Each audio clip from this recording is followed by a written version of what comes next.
Part 1. AITA for confronting my husband. I, 32F, have been married to my husband, Mark, 35M, for 6 years.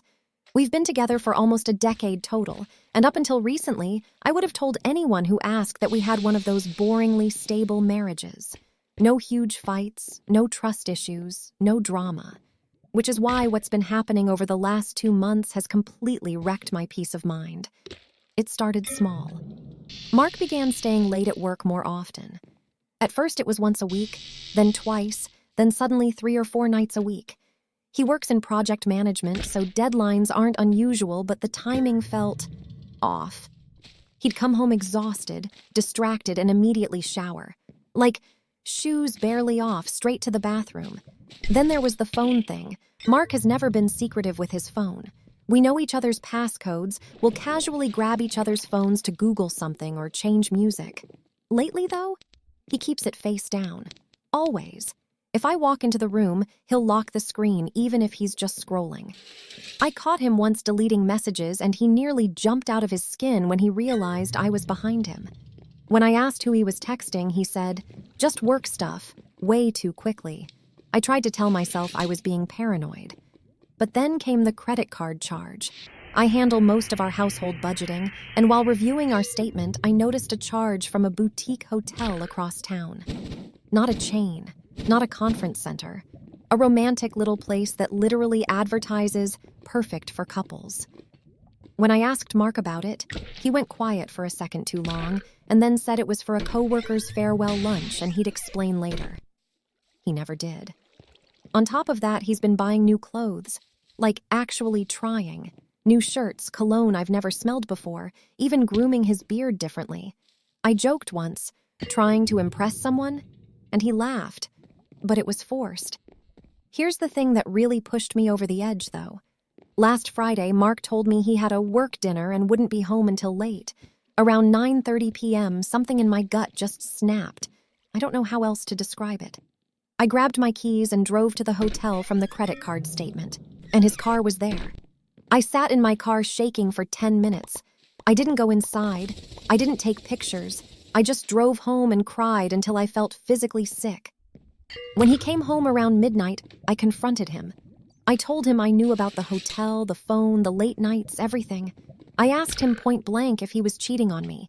He didn't yell. He didn't get defensive. He just looked devastated. He kept saying, "It's not what you think. I promise. I was trying to protect something." I asked what, and he said he couldn't tell me yet and that he needed a little more time. That honestly made it worse. I told him if he didn't come clean right now, I didn't know how I could trust him anymore. He asked me to please give him 1 more week, just 1. I'm sleeping in the guest room now. He's been kind, apologetic, and calm, but still secretive. So Reddit, AITA for confronting my husband and basically assuming the worst? Or am I being gaslit into ignoring obvious signs of cheating? Part 2. Update, I followed advice and now I feel even worse. Wow, I did not expect my original post to blow up the way it did. First, thank you to everyone who commented, especially those who were honest without being cruel. A lot of you said the signs were textbook cheating. Some of you told me to prepare for divorce. Others said to trust my gut. A few people suggested hiring a private investigator or checking his phone while he slept. I didn't do that. Instead, I tried to give him the week he asked for, and I failed. 3 days after posting, Mark told me he'd be working late again. I tried to stay calm. I made dinner for myself, turned on a show, and told myself not to spiral. But around 8 p.m., I got a notification that our joint account had been charged again. The same hotel. I lost it. I drove there without even thinking.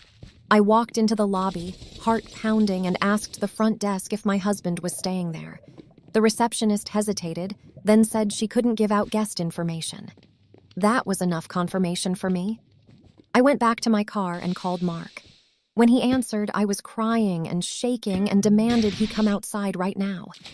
There was a long pause, and then he said quietly, "Okay, I'm coming." When he walked out, he wasn't with another woman. He was carrying a box, like a large, professionally wrapped box. He looked panicked when he saw me standing there. I started yelling, I accused him of humiliating me, of lying to my face, of making me feel insane. People were staring. I didn't care. Mark didn't raise his voice. He just kept saying my name and asking me to please calm down and come inside with